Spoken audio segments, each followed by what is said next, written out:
Morning students, I am Vishal Sharma, Commerce faculty in US Academy Institute, Gorakhpur. आज हम लोग class 11 के business studies जो सेकंड चैप्टर हम लोग चल रहा था उसका थर्ड वीडियो लेके आया हूँ। टॉपिक है आज का हिंदू अनडिवाइडेड फैमिली बिजनेस, जिसको हम लोग HUF भी बोलते हैं। दो वीडियो दो पार्ट मैंने ऑलरेडी बना के अपने चैनल पे डाला हुआ है, ठीक है। First sole proprietor and second is the partnership, ठीक है। तो अगर आपने नहीं देखा तो पहले उसको जरूर देखें। और तीसरा वीडियो जो आज मैं आपको दिखा रहा हूँ, बना रहा हूँ, ठीक है।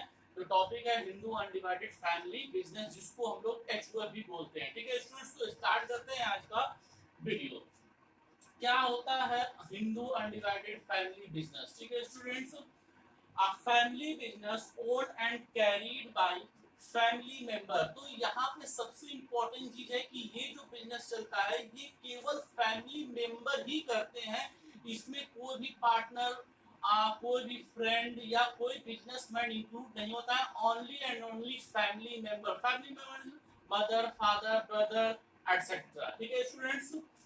And control by eldest member of the family. अब देखिए यहाँ पे मिल के सारे फैमिली मेंबर करते हैं, ठीक है, सारे फैमिली मेंबर, लेकिन उसको कंट्रोल सिर्फ एक आदमी करेगा उस फैमिली मेंबर का। कौन होगा वो? जो सबसे एल्डेस्ट मेंबर होगा, ठीक है। सबसे एल्डेस्ट मतलब सबसे बड़ा होगा एज में। किसमें? एज में। जो उम्र में सबसे बड़ा होगा वही आदमी इस बिजनेस को कंट्रोल करता है। और उसको हम लोग यहाँ पे क्या बोलते हैं? कर्ता। क्या बोलते हैं स्टूडेंट? करता है। ये एक नंबर का क्वेश्चन अक्सर एग्जाम में पूछता है। तो HUF में जो सबसे एल्डेस्ट पर्सन होता है जो बिजनेस को कंट्रोल करता है वो कौन होता है? कर्ता होता है, ठीक है। अब देखिए ये जो बिजनेस होता है HUF जो है वो केवल इंडिया में ही होता है, और इंडिया में केवल अपनी ओन प्रॉपर्टी पे ही किया जाता है, ठीक है। इसके लिए अपनी पर्सनल, जैसे अगर मैं बिजनेस कर रहा हूँ, मैं इंडियन हूँ, और मैं अगर ये HUF स्टार्ट करूंगा तो मेरे पास खुद की अपनी ओन प्रॉपर्टी होनी चाहिए, तभी ये बिजनेस क्या हो सकता है? स्टार्ट हो सकता है, ठीक है स्टूडेंट्स। अब देखिए इंडिया में क्या होता था पहले के एशियन टाइम में। इंडिया में क्या था कि ज्यादा से ज्यादा लोग एग्रीकल्चर पे डिपेंड करते थे, ठीक है। इस पे थे? एग्रीकल्चर पे। तो होता क्या था, उनके पास अपना खुद का लैंड होता था। सारे फैमिली मेंबर्स उस पे एग्रीकल्चर करते थे, ठीक है। जो भी अनाज उगता था उसको क्या करते? बेचते थे और आपस में डिस्ट्रीब्यूट कर लेते थे प्रॉफिट को, या जो भी जैसे भी अपने आप को एडजस्ट करना हो, मैनेज करना हो, वो लोग कर लेते थे, ठीक है।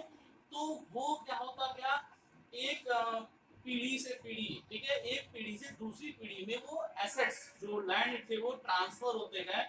और वही जो है आज के डेट में क्या बन गया है? HUF बन गया है, हिंदू अनडिवाइडेड फैमिली बिजनेस, ठीक है student.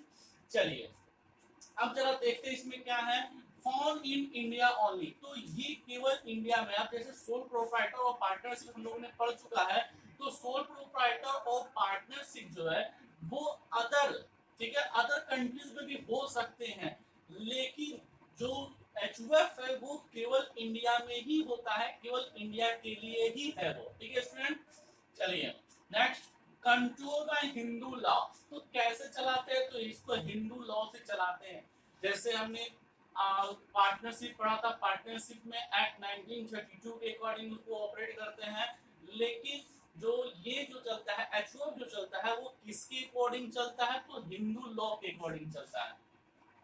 Membership is by birth. अब देखिए जैसे ही कोई भी बच्चा, बेबी, कोई भी बेबी अगर बर्न होता है फैमिली में, तो वो वहीं से ही उसका मेंबर हो जाता है, ठीक है।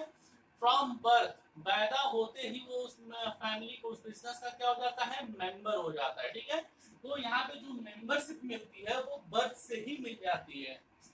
नेक्स्ट है बेस्ड ऑन टू फीचर्स।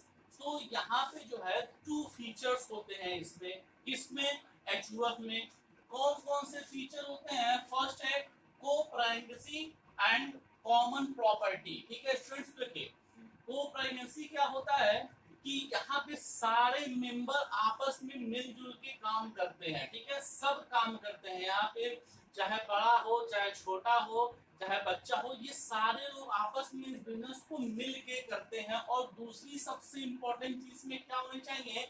तो प्रॉपर्टी होनी चाहिए, लैंड, बिल्डिंग, जो भी है उनके पास ये प्रॉपर्टी होनी चाहिए, तभी ये बिजनेस अपना क्या कर सकते हैं, उस पर कंटिन्यू कर सकते हैं, स्टार्ट कर सकते हैं, चला सकते हैं।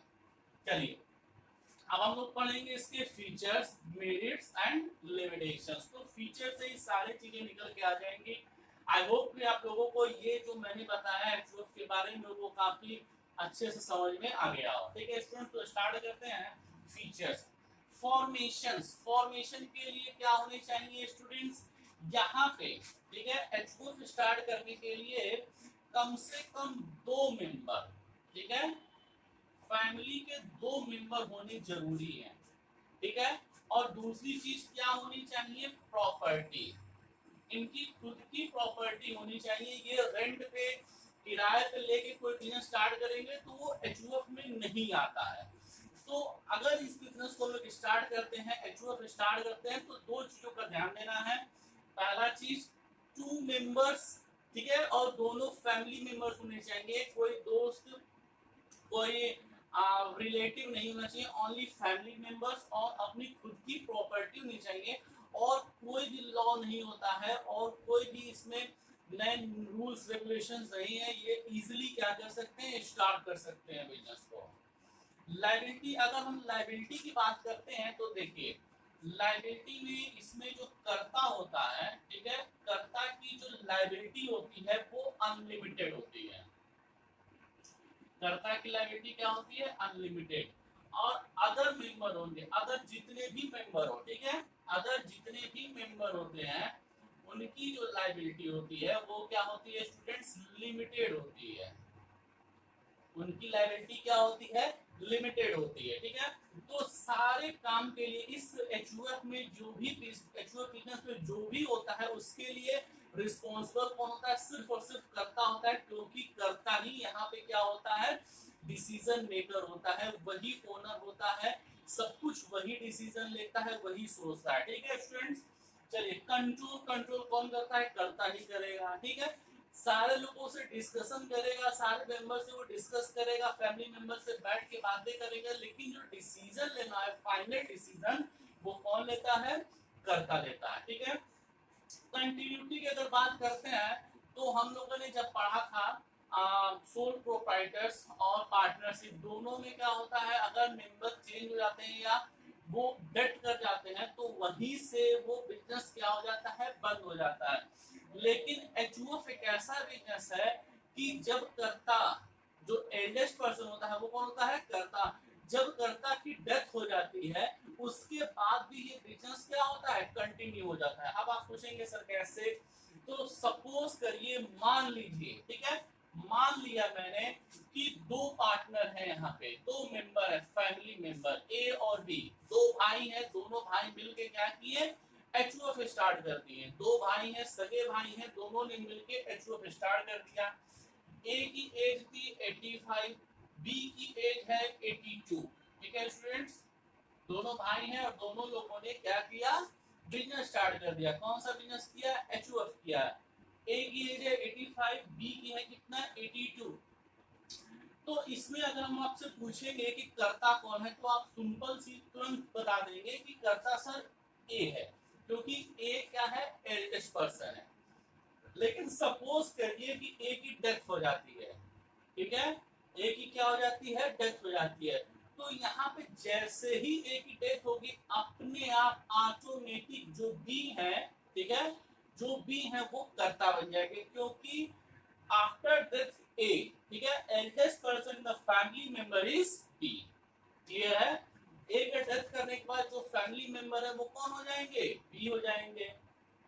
तो कंटिन्यूटी बनी रहती है। ठीक है, जैसे ही एल्डेस्ट पर्सन क्या करेगा, डेथ करेगा, उसका जो नेक्स्ट जो एल्डेस्ट पर्सन होगा वो अपने आप क्या बन जाएगा, कर्ता बन जाता है। ये रूल्स होता है। माइनर मेंबर, माइनर का मतलब मालूम है कि जिस पर्सन का एज जो है वो 18 से बिलो होता है। ठीक है, इंडियन लॉ के अकॉर्डिंग माइनर कौन सा है, जो उसका एज 18 से बिलो होता है। तो आप लोगों को ऑलरेडी मैंने ये पॉइंट्स बता के रखा हुआ है। कौन सा पॉइंट स्टूडेंट्स, यहाँ पर देखते हैं फैमिली मेंबर्स। ठीक है, तो कौन से होते हैं, ये वाला, ठीक है, मेंबरशिप इज बाय बर्थ। तो यहाँ पे माइनर और मेजर का कोई टेंशन नहीं है, जैसे ही बच्चा बर्थ होगा, बेबी बर्न होगा, फैमिली में वो क्या बन जाता है, यहाँ पे मेंबर बन जाता है। तो काफी इजी है यहाँ पे मेंबर बनना, बाय बर्थ ही वो क्या हो जाते हैं, मेंबर हो जाते हैं। चलिए स्टूडेंट्स स्टार्ट करते हैं। Next is the merits. क्या क्या इसके मेरिट्स है? मेरिट्स है इफेक्टिव कंट्रोल। अब देखिए यहाँ पे डिसीजन मेकर सिर्फ एक होता है। सपोज करिए कि कोई भी डिसीजन लेना है, कोई भी डिसीजन, एनी डिसीजन, अगर हम बोले 4 लोग मिलकर लेना है, ABCD, अगर मैं 4 लोगों को बोलूं कि आप लोग एक ही डिसीजन लीजिए, सिंपल बात है, एक ही, तो ये आपस में क्या करेंगे, एक मीटिंग करेंगे, और मीटिंग में हो सकता है, अक्सर ऐसा होता भी है कि चारों के जो दिमाग होते हैं वो अलग अलग सोचने वाले होते हैं, चारों अलग अलग तरीके सोचेंगे तो सबके डिसीजन डिफरेंट डिफरेंट होंगे, ठीक है। लेकिन अगर मैं सिर्फ और सिर्फ एक आदमी को बोलूं, यहाँ पे सबको गायब कर दूं और सिर्फ ए है, अगर मैं बोलूं कि ए सिर्फ और सिर्फ आप ही डिसीजन लेंगे, तो वो क्या करेंगे, क्विक डिसीजन ले लेंगे, तुरंत डिसीजन ले लेंगे, जो भी होगा वो अच्छा डिसीजन सोच के ले लेंगे। तो यहाँ पे जो कर्ता होता है वही क्या होता है, डिसीजन मेकर होता है। तो कर्ता जो डिसीजन मेकर होता है तो हमेशा इफेक्टिव, ठीक है, इफेक्टिव डिसीजन ही लेता है और अपने बिजनेस को अच्छे से कंट्रोल भी कर सकता है, ठीक है स्टूडेंट्स। कंटिन्यूड बिजनेस एक्सीलेंस, तो आपको ऑलरेडी मैंने बताया है कि जो ओल्डेस्ट एल्डेस्ट पर्सन होता है, एल्डेस्ट पर्सन जैसे ही डेथ होता है, तो जो नेक्स्ट पर्सन होता है एल्डेस्ट पर्सन, वही अपने आप क्या बन जाता है, यहाँ पे कर्ता बन जाता है। तो इसमें प्रॉफिट पे बेनिफिट्स क्या है, बेनिफिट्स ये है स्टूडेंट्स कि ये बिजनेस कंटिन्यू होती है, चलती रहती है, सालों साल चलती रहेगी, किसी के डेथ होने से बिजनेस स्टॉप बंद नहीं होता है। और सोल प्रोप्राइटर और पार्टनरशिप में क्या होता है, किसी भी मेंबर के डेथ होने से, पार्टनर के डेथ होने से वो बिजनेस बंद हो जाता है। लिमिटेड लायबिलिटी ऑफ मेंबर, अब ये सबसे अच्छी चीज है इसमें, किसमें, हिंदू अनडिवाइडेड फैमिली में ये सबसे अच्छी चीज है, क्या, लिमिटेड लायबिलिटी ऑफ मेंबर। क्यों, क्योंकि यहाँ पे सिर्फ और सिर्फ एक ही पर्सन जो होता है, ऑलरेडी मैंने यहाँ बता रखा है आप लोगों को कि सिर्फ कर्ता की ही लायबिलिटी क्या होती है, अनलिमिटेड होती है। अनलिमिटेड लायबिलिटी के बारे में मैंने आप लोगों को पार्टनरशिप और सोल प्रोप्राइटरशिप में बता के रखा हुआ। अनलिमिटेड की मतलब क्या होता है कि अगर बिजनेस में लॉस होता है तो उस लॉस को रिकवर करने के लिए, या ये कहीं से लोन लिए हैं तो उसको रिकवर करने के लिए इनके पर्सनल एसेट्स को भी सेल आउट किया जा सकता है, ठीक है। तो सबसे अच्छी चीज है कि केवल कर्ता जो है वही की लायबिलिटी अनलिमिटेड होती है, बाकी अदर मेंबर की लायबिलिटी क्या होती है, लिमिटेड होती है। Increase loyalty and cooperation, increase loyalty and cooperation क्या होता है स्टूडेंट्स, देखिए अगर यहाँ पे सपोज करिए कि 4 फैमिली मेंबर है ABCD, और ये चारों आपस में भाई है, ठीक है, 4 लोग हैं और चारों आपस में क्या है, भाई हैं। तो सिंपल सी बात है कि अगर किसी टाइम ए नहीं रहते हैं, किसी टाइम बी नहीं रहते, या किसी टाइम कोई एब्सेंट है पार्टनर, कोई मेंबर एब्सेंट है, तो उनका काम अदर जो उनके भाई लोग हैं, वो लोग फैमिली मेंबर है, वो लोग क्या करेंगे, उसको कर देंगे, ठीक है, और आपस में लॉयल रहेंगे क्योंकि ये फैमिली मेंबर है, ठीक है। लेकिन सपोज करिए कि ये चारों जो है वो फैमिली मेंबर नहीं होते हैं, फ्रेंड्स होते हैं या कोई बिजनेसमैन होते हैं जो आपस में मिलकर बिजनेस करते हैं, तो हो सकता है ये आपस में एक दूसरे को चीट कर देते हैं, ठीक है। लेकिन चूंकि ये फैमिली मेंबर है तो 99% यहाँ पे लॉयल्टी क्या होती है, होती है। क्यों होती है, क्योंकि आपस में क्या होते हैं, फैमिली मेंबर होते हैं। तो यहाँ पे ये सब, ये भी अच्छी चीज है, एक प्लस पॉइंट है कि फैमिली मेंबर ही सिर्फ हो सकते हैं, और फैमिली मेंबर तो सिंपल सी बात है कि ये लॉयल भी होंगे और कोऑपरेटिव भी होंगे, आपस में एक दूसरे को काम करने के लिए कभी भी डिनाई नहीं करेंगे, ठीक है स्टूडेंट्स। चलिए तो अब आते हैं हम लोग लिमिटेशंस पे। क्या होते हैं लिमिटेशंस, मैंने ऑलरेडी लिख के रखा है, देखिए लिमिटेड रिसोर्सेज। अब ये लिमिटेड रिसोर्सेज क्या होता है स्टूडेंट्स, यहाँ पे रिसोर्सेज के नाम पर इनके पास क्या होती है, सिर्फ और सिर्फ अपनी प्रॉपर्टी होती है जो इनको पूर्वजों से अपनी मिली हुई है, ठीक है। इनके पास और कुछ भी नहीं होता है जिससे ये अपने बिजनेस को क्या कर सके, इंक्रीज कर सके, बड़ा कर सके, ठीक है। तो इनके पास जो रिसोर्सेज होते हैं, ये सारे बिजनेस में सबसे कम रिसोर्सेज इनके पास होते हैं, क्योंकि इनके पास सिर्फ और सिर्फ अपनी ओन प्रॉपर्टी होती है, ठीक है। अनलिमिटेड लायबिलिटी ऑफ कर्ता, देखिए यहाँ पे जो लायबिलिटी है कर्ता की वो अनलिमिटेड होती है। अब अनलिमिटेड लायबिलिटी के बारे में मैंने आप लोगों को कई बार बताया है, यहाँ पे भी बताया है, इससे पहले सोल प्रोप्राइटर और पार्टनर्स में बताया है। अनलिमिटेड लायबिलिटी का मतलब कि अगर एचयूएफ में कोई भी लॉस होता है या इन कहीं से लोन लिए हैं उसको रिटर्न नहीं कर पाते हैं, तो कर्ता की जो ओन प्रॉपर्टी है, ठीक है, कर्ता की जो ओन प्रॉपर्टी है वो क्या कर सकती है, सेल आउट कर सकते हैं, उसको बेचा जा सकता है, ठीक है। तो ये यहाँ पे एक डिमेरिट्स है इसकी कि यहाँ पे जो कर्ता होता है सिर्फ और सिर्फ उसी की प्रॉपर्टी क्या की जाएगी, एक्वायर की जाएगी, अदर मेंबर्स की नहीं, ठीक है। तो ये डिमेरिट से केवल कर्ता का ही जाएगा, अदर मेंबर का प्रॉपर्टी नहीं जाता है।